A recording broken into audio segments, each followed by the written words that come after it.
Hi friends, ఓం సాయిరామ్. సాయిబాబా ఆశీస్సులు అందరిపైన ఉండాలని మనస్ఫూర్తిగా కోరుకుంటున్నాను. ఎప్పుడు కూడా అష్టైశ్వర్య ఆరోగ్య అభివృద్ధితో ఉండాలని మనస్ఫూర్తిగా కోరుకుంటున్నాను. అందరూ సుఖంగా సంతోషంగా బాబాగారి ఆశీస్సులు అందరిపైన ఉండాలని మనస్ఫూర్తిగా కోరుకుంటున్నాను. ఈరోజు బాబాగారు ఒక మంచి సందేశాన్ని మన ముందుకు తీసుకొచ్చారండి.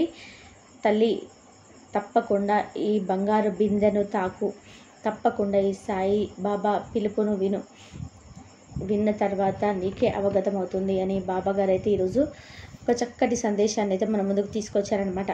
బాబాగారు ఇలాంటి సందేశం ఎందుకు అందించాలనుకుంటున్నారు అనేది అది మాటలో తెలుసుకుందాం. వీడియో మొదలుపెట్టే ముందు ప్రతి ఒక్కరికి కూడా ఒక చిన్న రిక్వెస్ట్ అండి. ఈ సందేశం కనుక మీ అందరికీ మనస్ఫూర్తిగా నచ్చినట్లయితే తప్పకుండా మన వీడియోకి చూసి వెళ్ళే వాళ్ళందరూ ఒక చిన్న లైక్ అయితే ఇవ్వండి.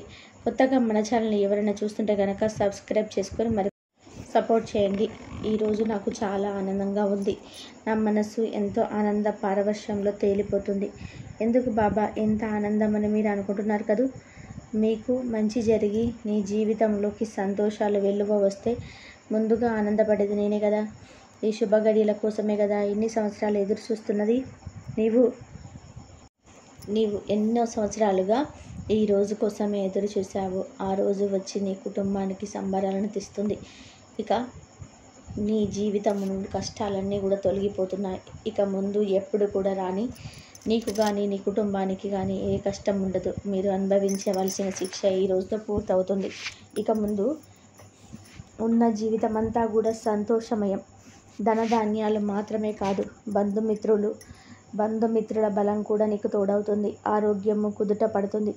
నువ్వు నీ కుటుంబంతో కలిసి ప్రశాంతమైన జీవితాన్ని గడుపుతారు. పిల్లలు అనుకున్న రంగంలో అత్యుత్తమ స్థాయిలో ఉంటారు. ఇక ఎటువంటి భయం లేకుండా మీరు మీ జీవితాన్ని కొనసాగిస్తారు. ఎటువంటి భయం పెట్టుకోకండి. పిల్లలు అనుకున్నవి సాధించి వారికి వివాహం చేసి వారి ఆనందాన్ని కూడా మీరు చూస్తారు. వారి బిడ్డలతో ఆడుకుంటారు. చూసావా ఎన్ని ఇబ్బందులు పడ్డావు. భూమిపైనే నరకం చూశావు. బహుశా నువ్వు పడిన కష్టాలు ఈ ప్రపంచంలో ఎవరు అనుభవించి ఉండరు. అయితే నీ నమ్మకమే నిన్ను నిలబెట్టింది. నువ్వు పడిన కష్టాన్ని, ఎన్నో రెట్ల కష్టాన్ని పొందబోతున్నావు. అధిక మొత్తంలో నీ చేతికి ధనం అందబోతుంది. నువ్వు బాధపడుతున్న వారికి తెలియజేసి వారి ధైర్యాన్ని కూడా ఇవ్వు. వారికి ధైర్యాన్ని ఎప్పుడు కూడా చక్కటి జీవితాన్ని నువ్వు అనుభవిస్తావని నీకు నేను మాటిస్తున్నాను. చాలామంది అనుకుంటూ ఉంటారు, ఎన్నో కష్టాలను అనుభవించిన వరకు ఇంకా ఉపశమనం లభిస్తుందా అని. చెప్తూ ఉంటాను అందరికీ, శ్రద్ధ సబురితో ఉండమని. అలా ఉండడం వల్ల నీ జీవితం ఎంతో సంతోషమయమవుతుంది. ఎప్పుడు కూడా ఎటువంటి కష్టాలు మీరు లోని కాకుండా చూసుకునే బాధ్యత నాది. ఎప్పుడు కూడా మీరు సంతోషంగా ఉంటారు. అయితే ఇలా బాధపడుతూ ఉంటారు. ఎన్నిసార్లు బాబా మేము ఇలాంటి సందేశాలను వింటూనే ఉంటాము, కానీ మాకు ఎప్పుడు కూడా మంచి జరగటం లేదు. ఎన్నిసార్లు మేము ఇలాంటి సందేశాలు వింటూ సంతోషపరచుకోవాలి తప్ప మాకంటూ సంతోషకరమైన రోజులు వస్తాయా లేదా తండ్రి. మాకు ఉక్కిరి బిక్కిరి అయిపోతుంది. మా జీవితాన్ని ఎలా కొనసాగించాలనేది మనం ముందు భయం వేస్తుంది. ఇలాంటి జీవితమే మేము అనుభవిస్తే కనుక ఇక భూమి పైన ఉండలేము. మీ దగ్గర తీసుకెళ్ళిపోండి. ఇలాంటి బ్రతికినా కూడా నరకప్రాయమైన జీవితాన్ని మిగిలిపోతుంది. ఇలాంటి వారు సంతోషాలను మేము చూడలేము అని భయం వేస్తుంది. అమ్మ, ఒక్కొక్కసారి నువ్వెంత కష్టపడినా ఏమాత్రం కూడా ఫలితం ఉండటం లేదు. మీ ఇంట్లో నీ యొక్క పని ప్రదేశంలో ఏదో చెడు శక్తి ఉందా అని అంటారు కదా. ఆ చెడు శక్తులు తొలగి శుభం ప్రవేశించాలంటే కొన్ని విషయాలను పాటించాలి. అయితే చెడు శక్తి ఉందని ఎలా తెలుస్తుంది? నువ్వు బయటికి వెళ్ళేటప్పుడు ఎంతో ప్రశాంతంగా ఉంటుంది. మీ ఇంటికి వచ్చేసరికి ఏదో దిగులు ఆవహించినట్టు, ఎంతో చికాకుగా, అన్ని సమస్యలుగా, ప్రశాంతత లేకుండా భోజనం చేయబుద్ధి కాదు.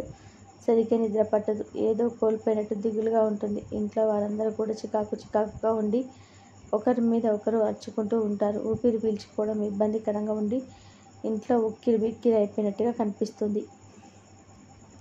అదే పని ప్రదేశంలో అయితే ఏ పని జరగదు. సమయానికి డబ్బులు అందవు. ఇవ్వవలసిన వారు కూడా చికాకు పడతారు. ఎంతో నమ్మకమైన వారు కూడా ఆలస్యం చేస్తారు. ఎంతో జాగ్రత్తగా చేస్తున్నా ఏదో ఒక నష్టం జరుగుతూ ఉంటుంది. ఇలా జరుగుతుంటే ఖచ్చితంగా చెడు శక్తి ఉన్నట్లే. అయితే ఏం భయపడవలసిన అవసరం లేదు. అది ఎలా ప్రవేశించిందో తోక ముడుచుకొని పోవాలి అంటే చిన్న చిన్న పరిహారాలు చేస్తే చాలు. మళ్ళీ మీ ఇంటి వైపు కూడా, మీ పని ప్రదేశం వైపు కానీ పొరపాటున కూడా రాదు. అందుకోసం ఏం చేయాలో చూడు. మొట్టమొదటిగా మీరు చేయాల్సింది ఇంట్లోని వారందరూ సఖ్యతగా ఉండడం. ఎందుకంటే ఈ పరిస్థితులేమీ మీరు కావాలని కల్పించుకున్నవి కాదు, అయితే ఆ శక్తి కల్పించినవి. అందువలన కలిగిన పరిస్థితి అన్నీ తెలుసుకొని మీరు ఒకరితో ఒకరు ఆప్యాయతగా మాట్లాడుకుంటూ ఎప్పుడూ చిరునవ్వులు చిందిస్తూ ఉత్సాహంగా ఉండాలి. ఎందుకంటే చెడు శక్తికి ఇంట్లో సంతోషంగా ఉంటే నచ్చదు. అది ఎల్లప్పుడూ ఎక్కడుంటే అక్కడ ఏడుపులు ఉండాలని కోరుకుంటుంది. కాబట్టి మీరు నవ్వుతూ ఉండాలి. తర్వాత ఉదయం సాయంత్రం కూడా దీపారాధన చేయాలి. ఇంటి ముందు తులసి మొక్క ఖచ్చితంగా ఉండి తీరాలి. ఇంటి ముందు తులసి మొక్క పెట్టుకొని అక్కడ ఉదయం సాయంత్రం ఖచ్చితంగా దీపం వెలుగుతూ ఉండాలి. అది ఎంతసేపు వెలిగితే అంత మంచిది. అలాగే గుమ్మానికి తమలపాకులు సింధూరం బొట్టు పెట్టి తోరణాలు కట్టాలి. ఇంకా అలా చేయడం వలన అవి ఎండిపోతే మళ్ళీ కట్టాలి. అలా నిత్యం తోరణాలు ఉండాలి. ఇల్లు రోజు సువాసనతో ఉండేలా చూసుకోవాలి. దుర్వాసన రానివ్వకుండా జాగ్రత్త పడాలి. అలాగే శుభ్రంగా ఉండాలి. సాయంత్రం 6:30 తర్వాత ఇల్లంతా సాంబ్రాణి ధూపం వేయాలి. ప్రతిరోజు కాకపోయినా కనీసం మంగళవారం, గురువారం, శుక్రవారం, ఆదివారం ఈ రోజులలో సాంబ్రాణి ధూపం ఇల్లంతా వేయాలి. ఇంటి ముగ్గు వేసి పసుపు, కుంకుమ, పూల అక్షింతలు అలంకరించాలి. ఇవన్నీ కూడా ఇంటిని మంగళకరంగా ఉంచుతాయి. అలాగే శుచిగా శుభ్రంగా ఉండాలి. ఇల్లు ఇలా ఉండడం చెడుశక్తికి ఇష్టం ఉండదు. కాబట్టి అది మీ ఇంట్లో ఇమ్మడలేక వెళ్ళిపోతుంది. మీకు ఇప్పటి నుంచి ఉన్న సమస్యలన్నీ పోయి ప్రశాంతత ఏర్పడుతుంది. కనుక ఈ విధంగా చేసి మంచి ఫలితాలు పొందండి. ఎప్పుడెప్పుడు ధనలక్ష్మి కానీ, లక్ష్మీదేవి కానీ అనుగ్రహం కలగాలి అంటే కనుక మీరు ఇంటిని శుభ్రంగా ఉంచుకోవాలి. చెడు దుర్వాసనతో ఇల్లు కనుక ఉంటే నీకు ధనలక్ష్మి ఎలా నిలుస్తుంది చెప్పండి? మన ఇంట్లోకి ఎలా ఇస్తుంది? అలాగా ఇంటిని పరిశుభ్రంగా ఉంచుకొని నిత్య దీపారాధన అలవాటు చేసుకొని ఎప్పుడైనా సరే మీకు వీలు కాకపోతే కనీసం మంగళవారం, శుక్రవారం రోజులైనా సరే దీపారాధన చేయడం చాలా మంచిది. సాంబ్రాణి ధూపం వేస్తూ ఉండడం వలన మీ ఇంట్లో ఎలాంటి చెడు శక్తి ఉన్నా కానీ తరిమి కొట్టేయవచ్చు.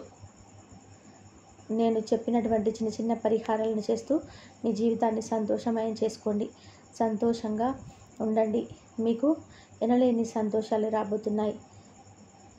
అది నువ్వు కనివిని ఎరగని మంచి మార్పు.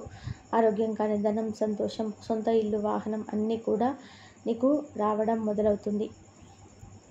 నిన్ను పట్టి పీడిస్తున్న అప్పులతో సహా అన్నిటిని నేను తరిమి వేశాను. ఇక నీ జీవితంలో ఏది కూడా నీ కుటుంబాన్ని బాధ పెట్టలేదు.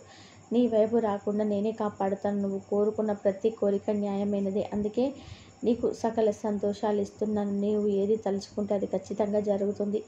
అందువల్ల అంతా కూడా మంచి జరుగుతుందని నీకు నేను మాటిస్తున్నాను. ఇవి ఎప్పుడు కూడా ఎలాంటి కష్టం ఉందని బాధపడవద్దు. కుటుంబం ఇప్పటి వరకు చేదు సంతోషాలతో చేదు రోజు ఎక్కువ చూసావు. అందుకే ఇకపై నీ జీవితం మధురంగా మారుతుంది. పిల్లలు కూడా వారు అనుకున్న రంగంలో తప్పకుండా ఎదుగుతారు. ఎప్పుడు కూడా వీలే అయినంత వరకు మీ జీవితాన్ని సంతోషంగా ఉంచుకునేందుకు మీరు ప్రయత్నం చేస్తూ ఉండండి. పిల్లలు కూడా వాళ్ళు అనుకున్న రంగంలో వృద్ధిలోకి వస్తారని చెప్తున్నాను కదా. అయినా సరే మా పిల్లల గురించి ఎప్పుడు దిగులు చేస్తూ ఉంటాను. జీవితంలోనే ఇప్పటివరకు మీతో స్నేహం చేసి మిమ్మల్ని బాధ పెట్టినందుకు ఎంత రాక్షసమైన రుణ బాధలు ఇవన్నీ నేను సరైన పాఠం నేర్పించి మాపివేశాను. ఇంకా దాని గురించి నువ్వు ఎప్పుడు కూడా ఆలోచించకు. ఎప్పుడు నీ జీవితం అనేది సంతోషమయం అవుతుంది. మీకు కూడా నేను చెప్పాల్సింది ఉంది. ఏంటో తెలుసా? మీరు కూడా జాగ్రత్తగా ఉండండి. చూస్తారు కదా, చిన్నగా మొదలుపెట్టి మీ అప్పుల బాధలు పడ్డారో. ఇకపై జాగ్రత్తగా ఉండండి. మళ్ళీ అలాంటి పరిస్థితి తెచ్చుకోవద్దని హెచ్చరిస్తున్నాను. మీకు వీలైనంత వరకు అవసరార్థులకు సహాయపడండి. మంచిదే కానీ అవసరం లేని వారికి ఇవ్వద్దు. చల్లగా ఉండండి. మీకు నా ఆశీర్వాదాలు ఎల్లప్పుడూ ఉంటాయి. ఎప్పుడు కూడా ఈ బాబా నీకు అష్ట కష్టాల నుండి తొలగించడానికి చాలా పరిహారాలు చెప్తూ ఉంటారు. నీకున్న కష్టాలన్నీ తొలగిపోయి నీ అవసరానికి అందేలా చేయగలమని ఒక మహత్తరమైన పరిహారం చెప్తాను. అది శ్రద్ధగా పాటించి చూడు. ఖచ్చితంగా నీకు 15 రోజుల్లోపే నువ్వు కోలుకున్న దానికంటే ఎక్కువ రేట్లు ధనం నీ చేతికి అందుతుంది. అంతేకాక ఎప్పుడు కూడా మీ ఇంట్లో ధనానికి లోటు ఉండదు. అలాగే ఇప్పటి వరకు నేను పీడిస్తున్నాను అన్ని బాధలు కూడా తొలగిపోతాయి. ముఖ్యంగా అప్పుల బాధలన్నీ కూడా తొలగి ఆరోగ్యం చేకూరుతుంది. ఇక నుండి నువ్వు కోరుకున్నన్ని ఒక్కొక్కటి కానీ నెరవేర్చుకోగలుగుతావు. ఈ పరిహారానికి ఎంతో మహత్తర శక్తి ఉంది. అష్ట కష్టాలు పడుతున్న నీకు తెలియజేయబడుతున్నది. దీనివల్ల పొందే ప్రయోజనం వెలకట్టలేనిది. ఈ పరిహారం ద్వారా నువ్వు కని విని మంచి స్థాయికి ఎదుగుతావు. ఎప్పుడు కూడా సంతోషంగా ఉంటావు. ఈ బాబా నీకు మాట ఇస్తున్నాడు. మాట ఇచ్చిన తర్వాత నేను తప్పను, కానీ నువ్వు కూడా మాట ఇవ్వాలి. అదేంటంటావా? ఈ పరిహారం తెలుసుకున్న తర్వాత నువ్వు చక్కగా పాటించు. ఒకవేళ నీకు వీలు కాకపోతే వీలైన సమయాన్ని చూసుకొని మరిచి ఇవ్వకుండా నీ రుణబాధలు తొలగి సమస్యలన్నీ తీరిపోయి ఘనానికి పుంజుకునే మార్గాలు ఏర్పడతాయి. ఒకవేళ చేయలేకపోయినా మరేం పర్వాలేదు అని నేను చూసుకుంటాను. ఈ బాబు ఉండగా భయం ఎందుకు చెప్పండి? ఇప్పుడు కూడా మీ జీవితంలో సంతోషాలు వెల్లివిస్తాయని నీకు నేను పదే పదే ఇస్తున్నాను. ఆ పరిహారం ఏంటో తెలుసుకోవాలి. ఒక రాగి చెమ్మ తీసుకొని ఆ చెమ్మకు 3 వైపులా గంధం, పసుపు, కుంకుమ బొట్లు పెట్టాలి. దానికి నిండుగా బియ్యం పోసి 2 రూపాయలు ఆ బిల్లంలో పెట్టాలి. నువ్వు కోరుకున్నట్టుగా కింద ఒక తెల్ల కాగితం మీద రాసి ఆ చెంబులో ఉంచాలి. ఆ చెంబును పూజా మందిరంలో ఉంచి నీ ఇష్ట దైవానికి పూర్తిగా ఏదో నివేదించాలి. మనస్ఫూర్తిగా సంకల్పం చెప్పుకోవాలి. ఇలా ప్రతిరోజు చేయిస్తే ఈ పరిస్థితిలో మీకు స్పష్టంగా మార్పు కనిపిస్తుంది. నీ యొక్క నిత్యకర్మలు శ్రద్ధ చేయకుండా నమ్మకము ఈ పాటించు. ఈ సమస్యలన్నీ కూడా తొలగిపోయిన తర్వాత ఆ బియ్యంతో భోజనం తయారు చేసుకొని మీ ఇంట్లో పాటలందరూ స్వీకరించండి. ఆ తెల్ల కాగితాన్ని వేడ తొక్కన ప్రదేశంలో చేయండి. నిమ్మ కోరిక కోసం ఇలవాళ్ళు భూమి భూభాగ భాగ్యాలు కలిగి ఐశ్వర్యాలతో ప్రతి ఒక్కరు కూడా ఆయుధారోగ్య ఐశ్వర్యాలతో ప్రతి ఒక్కరు ఉంటారు. ఆ చెంబులో ఉంచిన ఆ బియ్యంతో మీరందరూ కూడా ప్రసాదం నైవేద్యంగా వండుకున్న తర్వాత ఆ 2 రూపాయలను ఎవరికైనా దానం ఇవ్వండి. ఇలా చేస్తూ ఉంటే గనక నువ్వు అనుకున్న కోరికలన్నీ కూడా త్వరలోనే నీకు ఖచ్చితంగా నెరవేరుతాయి. ఎప్పుడు కూడా దిగులుగా ఉండకు. నీ భర్త నీతోనూ పిల్లలతోటే ఉన్నట్లు ఉండటం లేదు. అందుకనే నీ దిగులంతా ఏమి జరుగుతుందో తెలియక ఆందోళన ఉంది కదా. నిజమే, ఇంటి పెద్ద అలా ఉంటాడు. నేను భయం ఉండడం సహజం. కానీ అతని మౌనానికి కారణం చెప్తానేంటో తెలుసా? నీ ఇంట ఉన్న పరిస్థితులు నీకు తెలుసు కదా. నీ భర్త ఇప్పటి వరకు ఏదో ఒక మార్గం ఉంటుంది కదా ఈ పరిస్థితులు చక్కబడ్డాయి. నేనే ఖచ్చితంగా వీటి నుండి బయటపడతాను. నా భార్య పిల్లలకు లోటు లేకుండా చూసుకుంటానన్న గట్టి నమ్మకంతో ఉన్న ఈ మధ్య ఎదురవుతున్న కొన్ని సంఘటనల వల్ల అతని విశ్వాసం సన్నగిల్లిపోతుంది. దానికి తోడుగా ఈ ఆలోచనలు పట్టిన అనారోగ్యం పెట్టి దెబ్బతింటుంది. నేను చెప్పే శుభవార్త నీ భర్తకు చెప్పు. ముందుగా ఒక విషయం చెప్పు. ఎందుకంటే కష్టాలు చివరి దిశలోకి చేరినప్పుడు ఇంకా ఎక్కువ బాధిస్తాయి. ఇన్ని రోజులు భరించేవి తొలగిపోయినప్పుడు నిరుత్సాహపడదని నా మాటగా చెప్పు. ఎప్పుడు కూడా కష్టాలు ఇంతగా ఇబ్బంది పెడుతున్నాయి అంటే అతి త్వరలోనే నీ జీవితం నుండి వెళ్ళిపోతాయని సూచన. ఇదే విషయం నీ భర్తకు తెలియజేయి. నువ్వు కూడా అతని ప్రవర్తన చూసి బాధపడవద్దు. నీకు ఏ విధమైన సంతోషాన్ని ఇవ్వలేకపోతున్నానన్న ఆత్మన్యూన్యత అతనికి అలా ప్రవర్తించేలా చేస్తుంది తప్ప అంతకు మించి ఏమీ లేదు. నీ భర్తకు చెప్పు, ఇకపై ఈ ఇబ్బందులన్నీ తొలగి మా ఇంట ఆనందాన్ని వెలుగు వీరుస్తుందని బాబా నీకు చెప్పమన్నారని చెప్పు.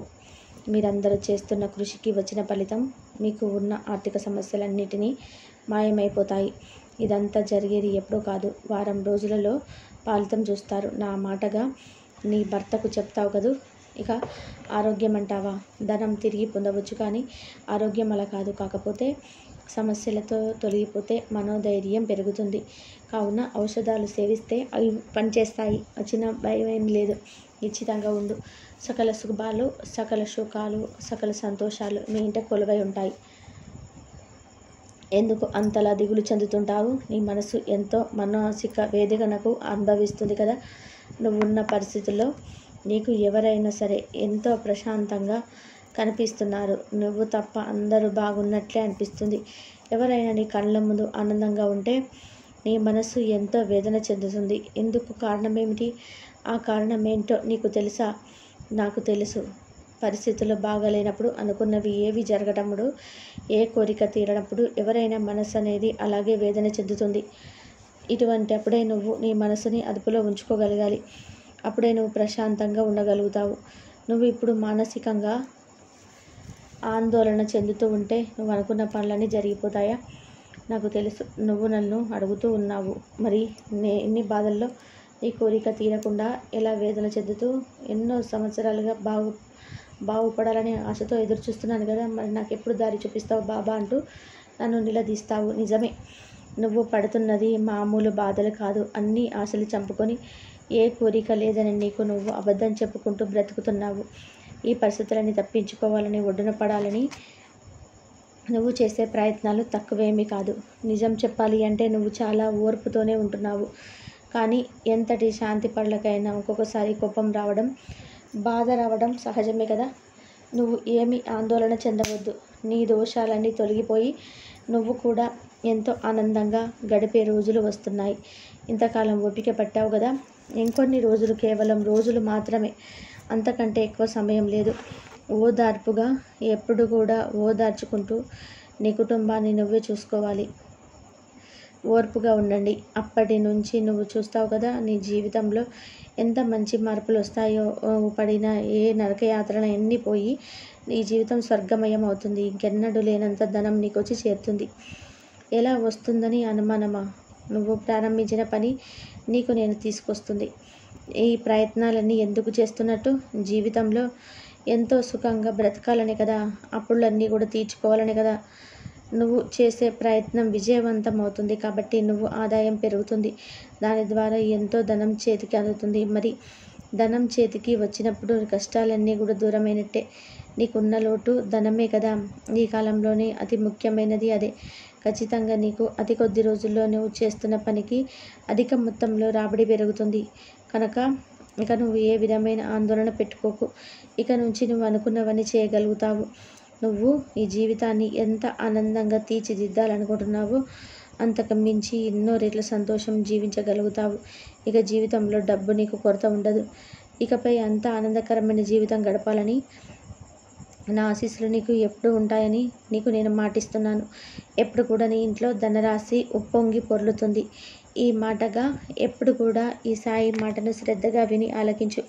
జీవితంలో అన్ని సంతోషాలను నీకు నేను ఇవ్వబోతున్నాను. ఎప్పుడు కూడా దిగులు చెందవుతూ నువ్వు అడిగింది చేయవద్దని బాధపడకు. ఏం చేయలేనని అనుకుంటున్నావు? ఆలస్యం అవడానికి కారణం కూడా ఉంటుంది కదా. ఒకవేళ నేను కనుక నువ్వు అడిగిన వెంటనే ఇచ్చేస్తే ఏం జరుగుతుందో తెలుసా? అప్పటికి మీరు సర్వం కోల్పోయి తిరిగి జీవితాన్ని ప్రారంభించినందుకు ఎన్నో రెట్లు పాటుపడుతుంటారు. అలాంటి సమయంలో మీరు పోగొట్టుకున్న వెంటనే నేను కనుక ఇచ్చేసి ఉంటే అది మీ దగ్గర నిలబడదు. అందుకే మీ ఇంటికి పట్టిన చెడు కారణంగా నేను ఏమి ఇచ్చినా సరే అది కూడా వెడలిపోతుంది. సమయం వస్తే కానీ నేను ఇవ్వలేను. ఎందుకంటే ఏదైనా ఒకసారి లేదా 2 సార్లు మాత్రమే నీకు దక్కుతుంది. మరియు అలా దక్కిందాన్ని మీ దగ్గర ఉంచాలని నా తాపత్రయం. అలా కాకుండా మీరు బాధలో ఉన్నారని, కోపట్టుకున్నారు, కష్టాలన్నీ అప్పుడే ఇచ్చేసి ఉంటే అప్పుడే మీ దగ్గర ఉండేది అది వెళ్ళిపోతుంది. ఇంకా మళ్ళీ ఇంకొక అవకాశం నీకు రాదు కదా. అందుకని నేను నీకు ఇవ్వాల్సినది జాగ్రత్త చేసి ఉంచాను. మీరు అడిగినప్పుడు ఇస్తే అది కూడా పోగొట్టుకునేవారు. తర్వాత మళ్ళీ మీరు అడిగిన సరే ఇచ్చే అవకాశం ఉండదు. జీవితాంతం బాధలు పడే కంటే కొద్ది రోజులు ఆ ఇబ్బందులు పడి కష్టాలన్నీ తొలగించుకొని నేను ఇచ్చిన దాన్ని విలువగా చూసుకుంటారని నేను ఆలోచించాను. ఆ సమయం నీకు ఇప్పుడు వచ్చింది కాబట్టి నేను నీకు ఈ సందేశం ఇస్తున్నాను. ఖచ్చితంగా నువ్వేం పొడగొట్టుకున్నావో, నువ్వేం కోరుకుంటున్నావు అన్నీ ఇస్తాను. అలాగే నువ్వు కోల్పోయినవన్నీ ఎన్నో రెట్లు తిరిగి నీకు చేరుస్తాను. ఇది కనుక నేను నువ్వు అడిగిన వెంటనే ఇచ్చి ఉంటే ఈరోజు నువ్వు బాధపడుతూ ఉండేదానివి. అప్పుడు నీ మనసు కోరికే ఏ సహాయం అందించలేదు. ఇప్పుడు మీ అందరిలోని చాలా మార్పు వచ్చింది. దేనికైనా ఎలా విలువగా చూడాలో మీకు బాగా తెలుసుకున్నారు కదా. ఇప్పుడు నేను మీకు ఇచ్చింది నీ జీవితాంతం నీతోనే ఉండిపోతుంది. మీ వంశానికి కూడా ఎలాంటి లోటు లేకుండా చేస్తుంది. ఎందుకంటే మీరు నేర్చుకున్న గుణపాఠాలన్నీ కూడా మీ తరాలకు కూడా చెప్తారు కాబట్టి అందరు జాగ్రత్త పరులై ఉంటారు. నేను ఇచ్చిన సంపద అంతా కూడా మీకు పెరుగుతూ ఉంటుంది. కనుక ఇప్పుడు నువ్వు బాధపడడం మానేసి నేను నీకు చేసిన సహాయాన్ని ఎలాగ చక్కగా జీవితాంతం ఉపయోగించుకోవాలో దానికి సరైన ప్రణాళిక వేసుకొని ఎటువంటి కష్టం రాదు. నువ్వు అనుకున్నవన్నీ కూడా జరుగుతాయి. నీ భర్తలో పెద్ద మార్పు వచ్చింది, మంచి మార్పు వస్తుంది. కానీ మీరు ఏది సంపాదించినా, నా నుండి ఏం పొందినా మీ దగ్గరే అలాగా ఉండిపోతుంది. ఎప్పుడు కూడా బాబా మాటను శ్రద్ధగా ఆలకించి సంతోషంగా ఉండండి. సో విన్నారు కదా ఫ్రెండ్స్, బాబా గారు చెప్పిన సందేశం మీ అందరికీ కూడా మనస్ఫూర్తిగా నచ్చినట్లయితే తప్పకుండా వీడియోకి ఇచ్చి ఒక లైక్ ఇచ్చి, మన ఛానల్ కొత్తగా ఎవరైనా చూస్తున్నట్లయితే మర్చిపోకుండా సబ్స్క్రైబ్ చేసుకోండి. ప్రతి ఒక్కరూ కామెంట్లో ఓం సాయిరామ్ అని కామెంట్ చేయండి. ఇదండి ఈరోజు వీడియో. నా వీడియో కనుక మీకు నచ్చినట్లయితే ప్లీజ్ లైక్ చేయండి, షేర్ చేయండి, సబ్స్క్రైబ్ చేయండి. మరొక మంచి వీడియోతో మళ్ళీ కలుద్దాం. అందరూ బాగుండాలి, అందరిలో మనం ఉండాలి. ఓం సాయిరామ్. శ్రద్ధ సబూరి. బాబాగారి ఆశీస్సులు అందరిపైన ఉండాలని మనస్ఫూర్తిగా కోరుకుంటూ సర్వే జన సుఖినో భవంతు. సర్వం శ్రీ సాయినాథార్పణమస్తు. శుభం భవతు. ఓం సాయిరామ్. శ్రద్ధ సబూరి. అందరూ బాగుండాలి, అందరిలో మనం ఉండాలి. ఓం సాయిరామ్.